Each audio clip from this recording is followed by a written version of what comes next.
Pero no dijiste cómo empezar. Por y después se corta.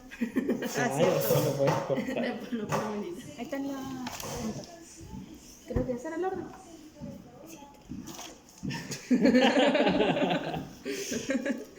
Ya, buenos días, profesores. Nosotras somos Bianca Alarcón y Valentina Sato y lo vamos a entrevistar. Nuestra entrevista se trata sobre su tiempo académico y su experiencia laboral. Ya. ¿Y cómo se siente usted? ¿Cómo está hoy día? ¿Cómo estoy hoy día? Sí, ¿cómo se siente? Mira, estoy un poco cansado, esa es la verdad. No es novedad, ¿no es cierto? No. Estamos todos cansados ya a esta altura del año. Así que, nada, echándole para adelante. Ese es mi estado actual ahora. Bien, entonces, ¿vamos a empezar? Sí. Ya. La primera pregunta es, ¿cuál fue la motivación para elegir su carrera? ¿Cuál? ¿Cuál? A ver, que yo tengo 2 carreras. ¿Qué? Sí, pues. Primero estudié bioquímica, pero no me titulé. Pero hice mi carrera completa, o sea, actualmente soy licenciado en bioquímica. Terminé esa cosa y luego estudié pedagogía. Así que tengo 2 carreras. No sé si... ¿A cuál? Puede contarnos si quiere. ¿Quieres contar de todo? De todo. Ya. ¿Por qué estudié bioquímica? El asunto es que de chico siempre me interesó cómo funcionaban las cosas. Yo era de esos cabros chicos que desarmaban los juguetes, las radios, todo lo que estaba raro en la casa lo desarmaba y lo juntaba para hacer cosas nuevas. Y claro, ese interés de cómo funcionaban las cosas, de que si yo movía algo y pasaba esto otro, siempre me llamó mucho la atención. Y ese fue el origen, ya, si yo lo pienso en retrospectiva, yo creo que ese fue el origen de por qué terminé estudiando una carrera que es netamente de científica. También después pasé por un tiempo que quería estudiar medicina. ¿Ya? Yo creo que a todos les pasa un poco. Todos pasaron ¿no? por Todos los que, ya. Yo creo que a todos les pasa eso. Entonces cuando llegué a cuarto medio, bueno, y entre otros intereses más, también quería estudiar un montón de cosas, doy la prueba y no me alcanzó para medicina. No me alcanzó para medicina, pero sí me alcanzaba para bioquímica. ¿Ya? Entonces bioquímica es muy similar a la medicina. ¿Ya? Sobre todo en la casa de estudio donde estudié, que fue la Universidad de Conce, que tiene una orientación muy hacia la clínica. Entonces era lo más cercano que podía llegar en ese momento a lo que quería en ese instante de mi vida. Y por esa razón terminé estudiando bioquímica. Y ahí estudié 6 años, porque me retrasé un año. Y finalmente saqué mi licenciatura en bioquímica. Eso fue el 2010, el 2015 creo, más o menos. ¿Sí? Y nada, el asunto es que ya ahí era yo licenciado, estaba haciendo mi tesis. Me gustó mucho la carrera en sí, me gustó porque satisfajo, no sé cómo la rodilla. Le pregunté al profesor Felipe cómo se decía esa palabra y se me olvidó. Pude satisfacer ese gusto que tenía por las causas y efectos, ¿ya? Sobre todo en el área clínica, porque ahí tú dices, miras a tu paciente, te llegan las muestras y dices, miras esto, es por esto, este paciente tiene esto, no sé. Esa es la parte entretenida, esa es la parte que a mí me gusta. Y por eso estudié bioquímica. Pero después cuando terminé todo ese proceso, y en mi proceso de tesis di vueltas por muchos laboratorios y ninguno pude sentirme a gusto. Eso es lo que me pasó. A lo mejor no era un buen momento de mi vida, ya yo creo que por ahí iba. Y eso desencadenó que me quedara estancado ahí, en la licenciatura. Pero en ese mismo periodo en el que yo estudiaba, entré como ayudante a la Facultad de Química. O sea, yo era el que le ayudaba a los mechones de todas las carreras en sus prácticas de laboratorio. Ellos iban 1 o 2 veces a la semana a estudiar el laboratorio y yo era el que ayudaba al profesor. Y estuve mucho tiempo ahí, como 4 años. Y ahí como que me empezó a llamar un poco el tema de enseñar, la transferencia de conocimiento, ¿ya? Y bueno, hice clases particulares para ganar plata mientras estudiaba. Y yo creo que ahí se gestó un poquito el asunto de que me llevó en el futuro a estudiar pedagogía, ¿ya? Y que me llevó finalmente acá, al liceo. Eso. Para cerrar, la pedagogía, a mí me gusta mucho la pedagogía, ¿verdad? Me entretiene mucho. Yo creo que en la pedagogía encontré lo que no me dejaba contento en la bioquímica, ¿ya? Lo encuentro muy entretenido, eso, me gusta mucho cómo una persona aprende, lo que pasa con una persona adentro cuando se da cuenta de ciertas cosas, cuando crea conflicto entre lo que traía y las ideas nuevas, cómo expande ideas nuevas. Ese proceso es súper bonito, ya yo lo encuentro muy bonito. Y también el asunto de la interacción con las personas. ¿Ya? Por lo menos cuando yo estudiaba bioquímica, ese todavía era una carrera un poquito solitaria. ¿Ya? Y claro, me gusta como el conversar con la gente. ¿Ya? Me cansa, sí, me cansa caleta tener relaciones con la gente, pero me gusta. ¿Ya? Y en especial ese brillo que sale en los ojos cuando alguien entiende, eso es súper satisfactorio. Yo creo que aquí encontré esa satisfacción que no tenía antes. ¿Ya? Por eso terminé estudiando pedagogía. Y es profesor de biología y química. Me desempeño como profesor de biología y química justamente por la formación de bioquímica, que es un área que une estos dos mundos. ¿Ya? Entonces, eso me da una muy buena formación de esas dos áreas, ¿ya? En particular a lo que tiene relación con organismos que son organismos vivos, ya más que zoología o ecología. ¿Sí? Por eso tengo esa doble función. Pero siempre yo me desempeñé más ligado a la química, ¿ya? Y es por esa razón que cuando estudié pedagogía opté por la mención en química. O sea, formalmente yo soy profesor de química, pero me desempeño también como profesor de biología por el background que uno trae. Interesante saber cómo se desarrolló en todo esto, porque no es como alguien que llega y quiere estudiar solo una cosa, sino que en realidad busco lo que realmente le gustaba. Sí, pues se acuerdan que yo les digo que no importa que no sepas lo que vas a estudiar, sobre todo digo, ya, ¿sabes? No, sí, ya, genial, porque en realidad no todos lo saben, pues. A mí me pasó, a mí me pasó, yo no lo sabía, o pensé que lo sabía. Bueno, no sé, siempre pasan cosas. Y yo siento que tuve suerte, tuve ese privilegio de poder ir buscando cosas, pero yo creo que esa es la gracia, ¿ya? Porque las personas cambian. Y obviamente si una persona cambia, es muy probable que también cambien los intereses. Y al final tienes que pensar que lamentablemente en la mayoría de los trabajos hay que invertir mucho tiempo en un trabajo. Ya se lleva mucha parte de tu vida. Entonces, encontrar lo que te satisface en un momento y dedicarte a eso, ojalá todos lo pudieran hacer. Yo lo recomiendo bastante. Yo por esa misma razón no sé qué va a pasar mañana. A lo mejor me aburro de hacerles clases y me dedico a otra cosa. ¿Ya? No sé.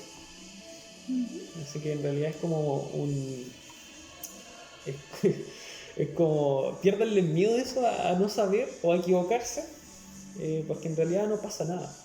¿Ya? O sea, depende mucho de las circunstancias personales, pero aquí está uno. La siguiente pregunta sería, ¿cuáles fueron las dificultades o desafíos para entrar a la universidad? Mira, no les voy a mentir. Para mí entrar a la U fue un proceso. Ya de repente, y seguramente a ustedes debe pasar lo mismo, ojalá que no, ojalá que no, pero cuando tú estás dentro de un proceso educativo y tienes a toda la gente alrededor diciéndote que tienes que estudiar, porque tienes que estudiar, tienes que hacer algo, llega un momento en que el proceso educativo se normaliza y tú lo ves como algo que tienes que hacer nomás. Y eso da el pie a que uno se pierda. ¿Y qué pasa? Al final estás en este camino que no se detiene, que vas pasando de curso, ¿no es cierto?, todos los años, vas avanzando, pero vas avanzando en una especie de modo automático. En realidad no sabes a dónde vas. No tiene un propósito muchas veces. Entonces, cuando yo entré a la U, yo estaba en esa situación. Yo simplemente pasaba cursos porque se supone que era lo que tenía que hacer. Si yo era estudiante, seguramente también lo dicen, no, si tú tenés que estudiar, no. ¿Les dicen eso? Ya, a mí me decían eso. Entonces, de repente yo cuarto medio, me gustaba esto, yo creo, ya, voy a estudiar algo relacionado con lo que me gusta. Y ahí entro a la U. Pero en general siempre fui un estudiante que no tuvo dificultades en el sistema. ¿Ya? Me iba bien, no estudiaba, me iba súper bien. ¿ya? Nunca tuve ese problema. Yo era del estudiante que agarraba el cuaderno como la noche anterior, iba a dar la prueba y sacaba, no sé, sí, ¿ya? O en la mañana misma. Horrible, ustedes no lo hagan, ¿ya? Ustedes no lo ustedes no lo hagan. Pero yo era esa persona. Entonces, ustedes comprenderán que personas que tienen esa capacidad, no quiero llamarlo característica, se facilita esto de repente ser arrastrado por este proceso. Entonces, sí terminé en bioquímica sin ningún esfuerzo en realidad. De la prueba me fue bien, no tuve problemas en realidad. Y en la U los primeros años también me iba bien, porque era como lo mismo que el colegio. Uno iba a estudiar, ya, también te iba bien, ¿no es cierto? Así que en general yo no recuerdo la universidad como una etapa difícil, ¿ya? Yo creo que en ese sentido igual tuve hartas facilidades. Por ejemplo, no tenía que preocuparme de trabajar. Mi familia me decía que tu pega era estudiar, entonces ellos proveían todo. Yo no tenía necesidad. Yo trabajaba porque en realidad quería tener algo propio nomás. No es que no lo haya necesitado de manera urgente. Entonces todo eso significó que fuera fácil, o sea, las complicaciones que tiene cualquier carrera o las que tienen ustedes cuando tienen una prueba, a lo mejor no sé, no entenderán algo o se quedaron sin tiempo, pero más allá de eso no. De hecho, me eché un ramo nomás, pues, 2 ramos me eché termodinámica y me eché estructura atómica, ya que como química cuántica, tenía mucha matemática y yo nunca fui bueno para esas cosas. Pero no, fue relativamente sencillo. Ya no fue más complicado de lo que puede ser lo que viven ustedes ahora. ¿Ya? Y luego en pedagogía también. De hecho, iba a clases, me iba bien, no tuve problemas, la verdad. Es que me gustaba también, entonces lo pasaba bien, me gustaba aprender eso.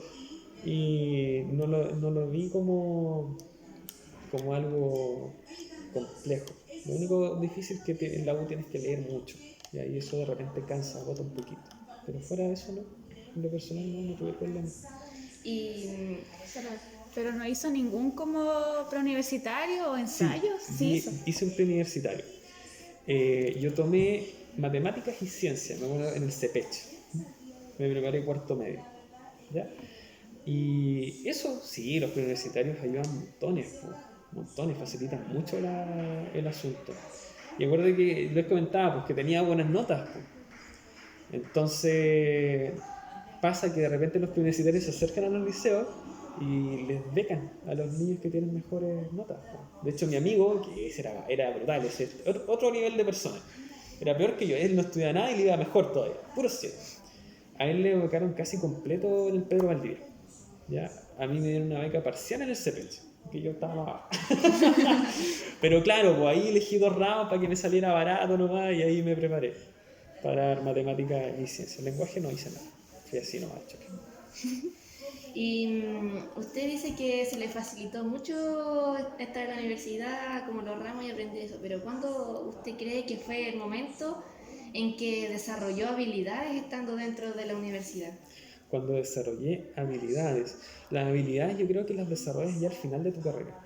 Ya generalmente en los primeros años, y me doy cuenta que pasa mucho, es como una extensión del cuarto medio, o un quinto medio, un sexto medio incluso, si llegas a segundo año de la universidad en algunas carreras, en particular en bioquímica en ese tiempo.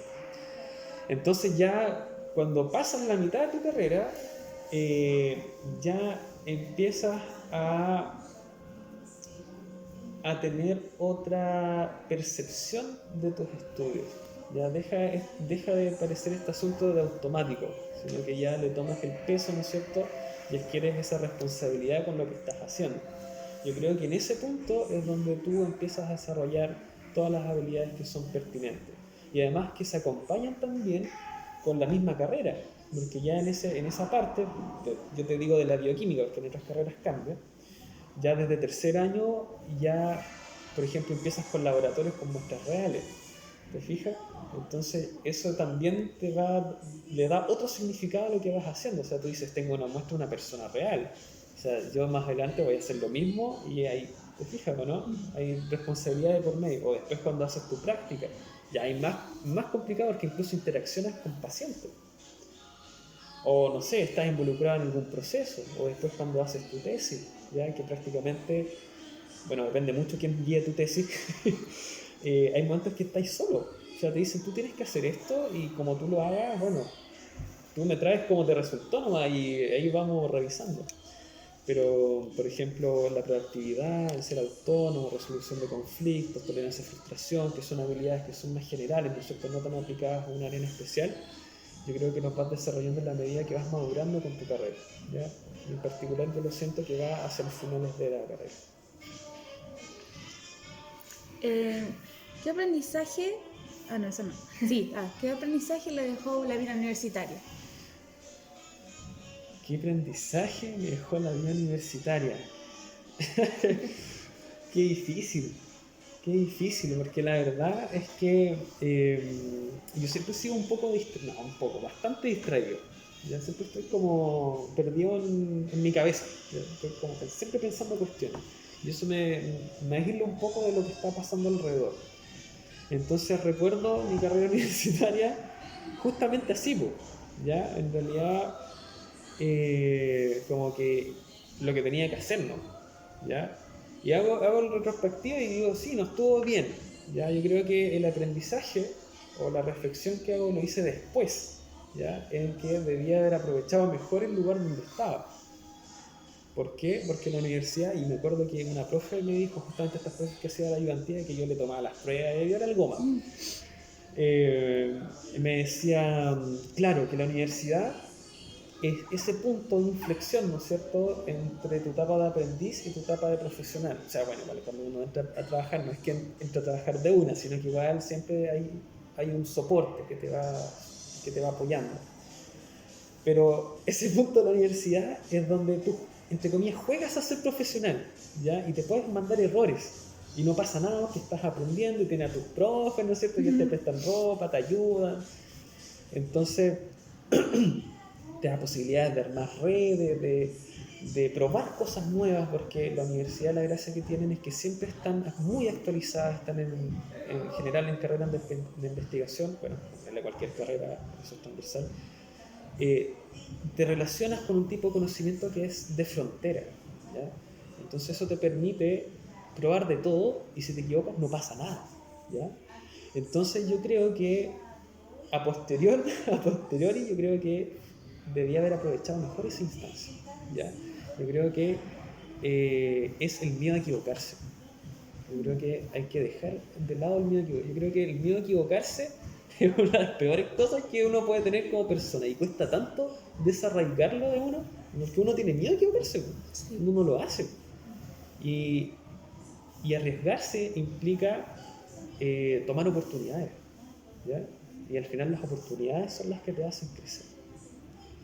Entonces a lo mejor yo, si hubiese sido más arriesgado, si hubiese estado más vivo, más atento a mi entorno, a lo mejor no estaría aquí hoy día. ¿Te fijas? Estaría, no sé, en otro lado, haciendo otra cosa distinta.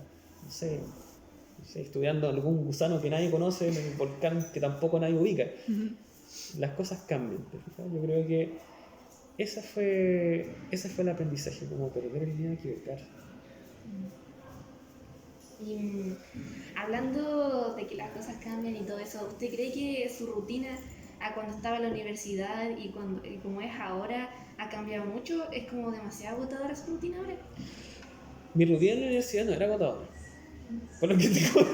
Yo no la sentía agotadora, por lo que te comentaba. Igualmente tenía a leer, a mí me entretenía porque siempre esa cuestión de saber el porqué de las cosas. Mi carrera satisfacía mucho ese aspecto. El asunto es que en la práctica ahí ya guateó, no pude hacer bien la transición. No, pero la pedagogía es brutal. Es otro nivel. Mi abuela es profesora, por si acaso. Es profesora de diferencial. Era, porque jubiló. Y ella me decía, no estudies pedagogía. Y todo, en general, el discurso del profe, cuando tú le preguntas o le dices que te interesa aprender pedagogía, estudiar pedagogía, todos te van a decir lo mismo: no lo hagas. Pero el asunto es que uno en realidad nunca sabe cómo es la pedagogía. la única manera que tú sepas lo que involucra ser un profesor o una profesora es cuando ya estás adentro de todo eso. Y cuando estás ahí adentro es brutal. Es brutal. Yo creo que si usted le preguntan a cualquier profesor que usted le hayan hecho la entrevista hoy en día, le hubiesen preguntado si está cansado o cansada, y le hubiese dicho que sí. Porque es un ritmo brutal. Brutal. Nosotros estamos aquí 10 horas. Cáchate, 10 horas de nuestro tiempo. Igual que ustedes, 10 horas. De hecho más, porque ustedes se van, nosotros nos quedamos. Y ese tiempo nos da basto para preparar todo, ¿ya? Porque obviamente cuando uno llega a una clase, siempre hay una preparación previa, aunque sea mínima, pero hay un tiempo extra a ese tiempo que uno pasa con ustedes. Y generalmente lo que ocurre es que el tiempo que tenemos aquí dentro de esas 10 horas no basta y tenemos que trabajar en la casa. O sea, yo me voy y sigo trabajando. Hubo un tiempo que dormía 2 horas. No. Sí, y varios profes, 2 horas. Y eso yo creo que es lo más horrible, yo diría. Es lo más horrible de ser profesor. Que tu profesión te come al final. Como a veces pasa, y yo admiro mucho a la gente que no le pasa, ya que sigue desarrollando su autonomía, sigue desarrollando hobbies, ¿no es cierto? Pone bien los límites, pero pasa mucho que la profesión te come y llega un punto en que la persona se vuelve unidimensional, o sea, solo es profesor, no hay más fuera de su trabajo, y eso es súper triste también, es muy triste, ¿ya? Y si usted me pregunta, yo creo que esa es la causa de por qué hay un déficit de profesores, ¿ya? Y se está agravando, o sea, cada vez más son los profes que están haciendo clases, que están acabando los profesores. Y durante la pandemia, ¿usted cree que fue peor todo eso? Claro que sí, ¿O ahora cambio? Claro que sí, porque cuando estábamos en clases presenciales, bueno, una parte importante del trabajo que uno hace como profe es la interacción con ustedes, ¿no es cierto? Obvio. Entonces, cuando estamos en presencial, uno puede limitar ese espacio, ¿ya?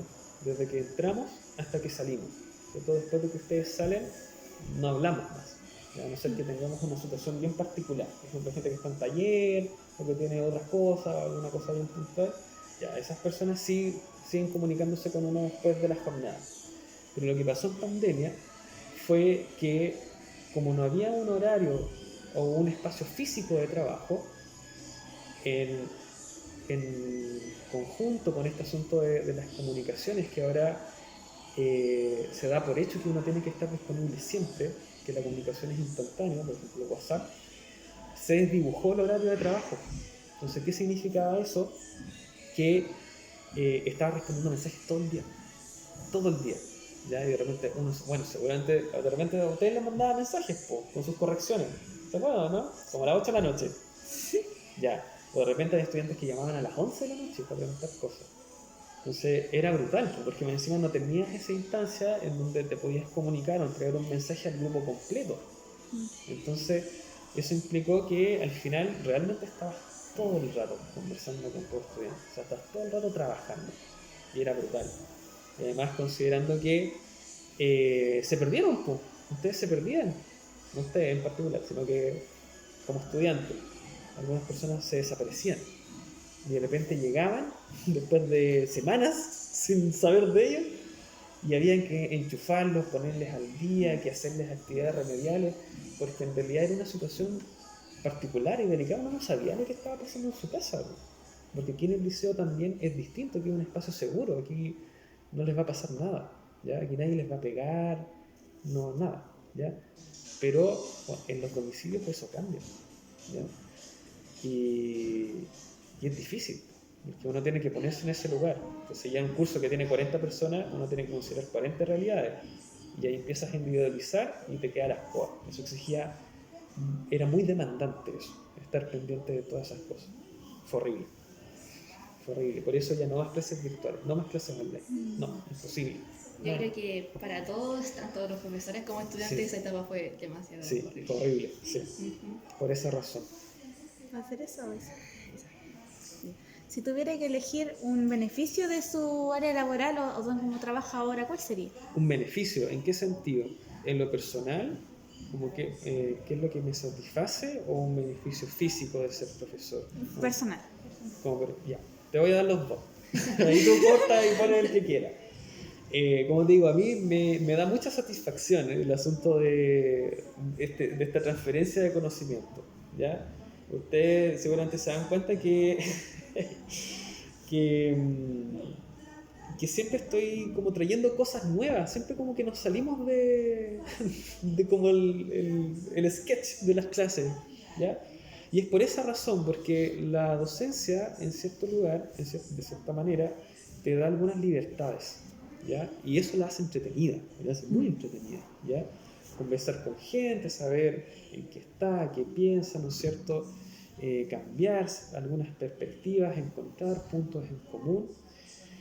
Y eso en general es muy, muy entretenido, a mí me encanta. Así que eso yo diría que es un beneficio ya en lo personal, en la satisfacción, como digo. Y te das muchas libertades. Ya, por ejemplo, ahora estamos llevando a cabo investigaciones. Este es el primer año que se hace desde que entré, del 2019, que por fin estamos tratando de hacer, que va más lento que... No voy a decir, no voy a terminar el refrán para que lo puedas poner. Pero va muy lento, pero estamos haciendo investigación escolar, full, ¿ya? Está el grupo de segundo B con la Nayaret, que estamos tratando de levantar un asunto de monitoreo de dióxido de carbono, estamos tratando de hacer cosas locas con un sensor que nos llegó. Con otro grupo vamos a empezar, no con ustedes, no, con el segundo B vamos a empezar un plan como de reciclaje, en comunión con otro establecimiento de Hualpén. Y hay 4 proyectos más que son de varios estudiantes que estoy tratando de sacar adelante. Entonces, esa flexibilidad yo creo que también es un beneficio, te permite siempre ir aprendiendo cosas nuevas, ¿ya? Es muy desafiante, siempre tienes que estar siempre actualizándote y siempre estar muy atento. Eso siempre te permite ir viendo, conociendo cosas nuevas. Y con respecto a lo concreto, yo creo que son las vacaciones. Claro, ¿qué trabajo tiene tanto tiempo de vacaciones como la del docente? Sí. Ninguno, ¿ya? Y se valora mucho, ¿ya? Yo creo que con menos vacaciones estaríamos todos locos, Sí. ¿ya? Uno pensaría que lo compensa, ¿eh? Porque igual es harto tiempo, si lo comparas, porque en realidad si lo analizas de manera aislada, yo considero que es una locura trabajar un año completo y tener 2 semanas de vacaciones.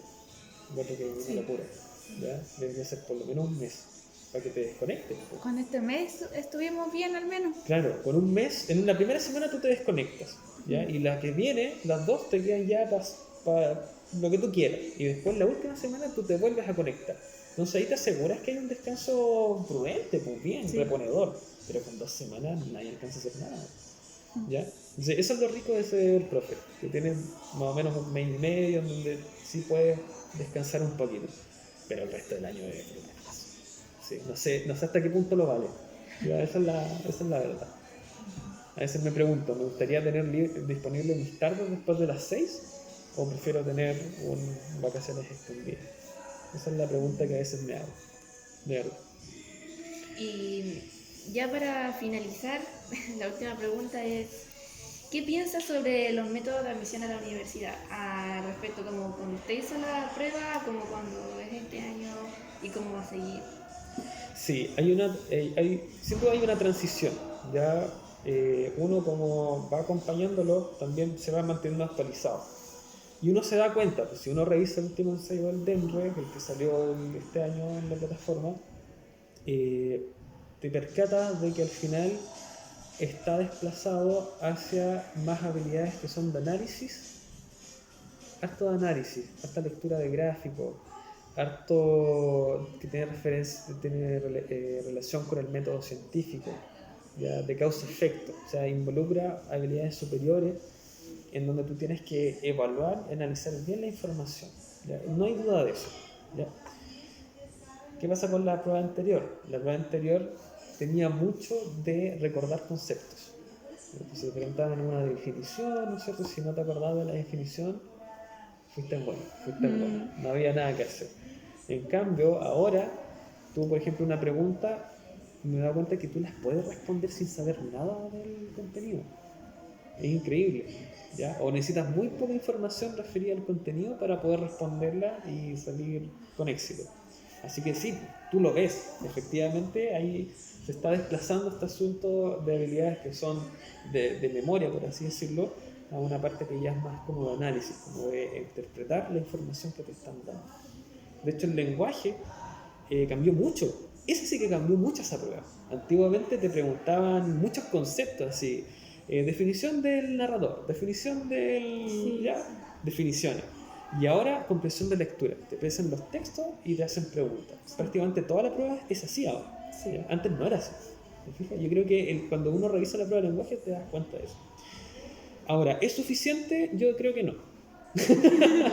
Obvio que no, po. Obvio que no es suficiente porque al final te estás centrando en una sola dimensión de esa persona, po, ¿ya? Que es la dimensión cognitiva. O sea, igual hay un sesgo también de si esta persona, entre comillas, se ajusta a un desarrollo normal.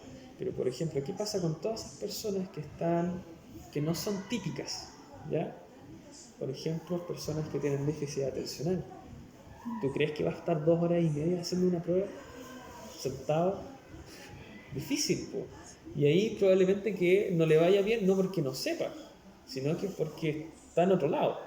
Entonces, yo creo que ese ejemplo como que muestra bien que en realidad el asunto del ingreso tiene que ser medido por otro instrumento. A lo mejor una prueba escrita no es el más adecuado para abordar la multidimensionalidad de una persona, ¿ya? Porque así como lo ves, solamente te está enfocando en una parte, ¿ya? Pero ¿qué pasa con el resto? Porque al final esa persona va a ser un profesional, po. Y un profesional es profesional también no solo por lo que sabe, sino que también es sus acciones, ¿ya? Entonces ahí yo creo que se queda corta, ¿ya? ¿Cómo lo podría hacer? No tengo idea. En algunos países se hacen entrevistas, uno es como que elabora un portafolio y ese portafolio se revisa y ahí te revisan el historial, no sé, esta persona tiene trayectoria en los deportes, esta persona tiene trayectoria en el club científico. Igual las notas sirven harto. Y las notas también. Entonces, y ahí también entramos a ver cuánto es la preponderancia que tú le das a las notas, ¿ya? Porque ahora lo que se pretende es que el puntaje de la prueba sea secundario al puntaje NEM que te da tus notas del liceo, ¿ya? Y tiene mucho sentido con lo que estamos hablando, porque al final en el liceo ya no estamos desmarcando, todavía estamos en proceso, no hemos terminado, pero estamos en proceso de desmarcarnos de aprender de memoria, ¿ya? Sino que estamos tratando de desarrollar habilidades. Entonces al final la nota que tú tendrías ahí sería un reflejo de tus habilidades que alcanzaste. Y entonces con esa nota tú podrías entrar a la universidad porque sí sería un reflejo de tus habilidades y no solamente de lo que sabes, de tu definición. Ese es el proceso. Así que, ¿qué creo de eso? Estamos todavía a medio camino. Yo siento que falta mucho. Y creo que, ahora que lo digo, yo creo que esa sería una buena solución, como cambiar las ponderaciones, ¿ya? O equipararlas de cierta manera. Pero va para allá, así que eso igual como que tranquiliza un poco. No sé qué más No, les podría decir. esas son todas las preguntas que tenemos. Ah, ya. Muchas gracias por la entrevista, espero que se encuentre bien.